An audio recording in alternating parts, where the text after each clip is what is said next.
Hi everybody, my name is Bhavashya, and in this lecture we will see a case where the cost is same but we have multiple paths.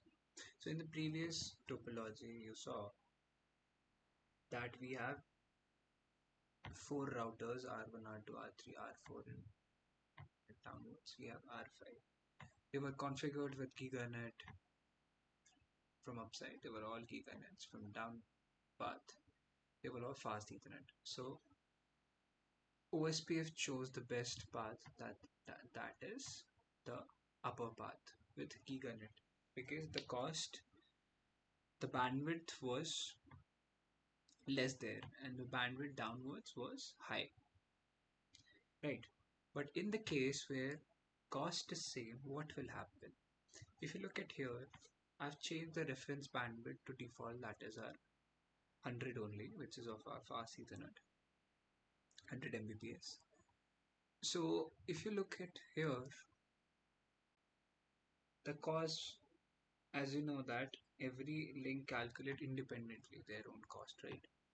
So your cost is 100 divided by 100, that is 1, 1 and 1. So this is 3, right? And if you look at here, the cost is as it is fast Ethernet 1, 1 and also 1. So this case is of equal cost and multiple path.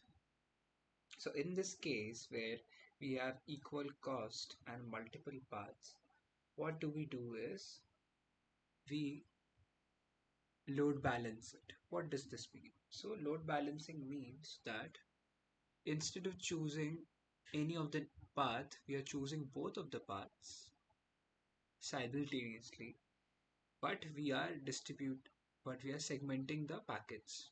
By segmentation, I mean we are equally distributing packets to each path for packet to be delivered to the destination. So let's suppose we have 10 packets, right? So if there was no case of equal cost of multiple paths, what we have did was, let's suppose there we have here we have the previous example, right, where we have giganet in the down path where next hop was 14.0.0.4, that path, right, fast ethernet one. So in that case it would have taken upper path. So all the 10 packets would have gone through this particular path, right, to reach 20 network, this particular next hop 12.0.0.2. But when we have equal path and equal cost multiple paths here, so what it will do is in load balancing, what it will do, total packets we have is 10, right? So 5 packets it will choose to go from this path at this next hop, and 5 packets from my this next hop, and that is my 14.0.0.4. So we are not leaving any path empty, right? We are not leaving any path empty, but we are using both to balance, right, to avoid congestion.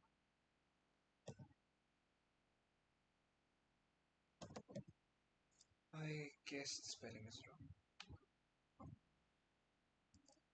To avoid congestion, right, to avoid congestion or traffic to be happen, right? So if you look at the show IP route, let me settle it somewhere. So I've already configured it, and I've already given the OSPF in the essential commands. So as you can see, we have configured with loopback 2 and the other configurations. Similarly on router 3, router 2, as you can see, router 1, 2. Show the interface brief. Now, as I told you that this case is a case of equal cost multiple path. So when I'll check from R1 about the path towards or route towards 20, so it will tell me the cost is 3, right? The ultimate cost is 3, either you go this way or that way. But there are multiple paths, so that will be shown here in show IP route. As you can see, show IP route for 20 network. Administrative address, cost 3. Next hop is this 14. 5 packets will go from this path and 5 packets.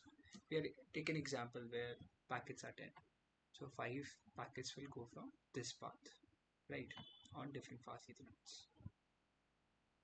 So this was the concept of equal cost multiple paths, where to avoid congestion or traffic, we load balance it, right? So I hope you enjoyed. See you in the next one.